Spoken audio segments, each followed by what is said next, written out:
சரி.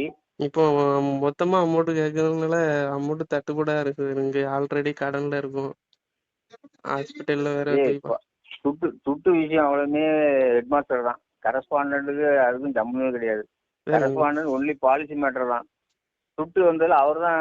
இப்போ இன்னைக்கு கூட அந்த ஆட்டோ வேன்காரனுக்கு ரூபா கொடுக்க முடியாமல் திணறி கிடக்காரு. ஐரோல் பாம்பே விட்டாங்க.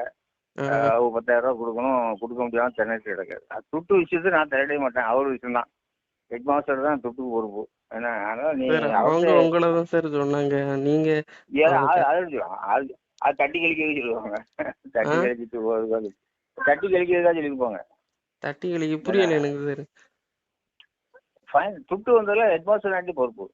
இல்ல அந்த அமௌண்ட்டை நாங்க எப்படி தரோம் சார், அதான் சொல்றோம். இல்ல இல்ல, அதாவது பணத்துக்கும் கரஸ்பாண்டும் சமமே கிடையாது. ஹெட் மாஸ்டர் தான் போகும். ஹெட் மாஸ்டர் தான் அதை செய்யணும். நம்ம ஒன்றும் செய்ய முடியாது சார். அவங்க உங்களை தான் சார் சொன்னாங்க. அதான் நீங்க கொஞ்சம் கேட்டு அதெல்லாம் நீங்க சொல்லுங்க சார். ரெண்டாவது துட்டு ஃபைனான்ஸை பொறுத்தவரை கரஸ்பாண்டுக்கும் துட்டுக்கும் சமமே கிடையாது. என்ன அதனால நீங்க ஹெட் மாஸ்டர் பேசிக்காங்க. எங்கேயா இப்போனா 11,90,000 ரூபா வரப்போது அரியர் வருங்களாப்பா. யார்கிட்டயா வாங்கி கொடுத்துட்டு அரியர் வாங்க வேண்டியானே? என்ன போட்டு பேசிட்டு இருக்க நீ?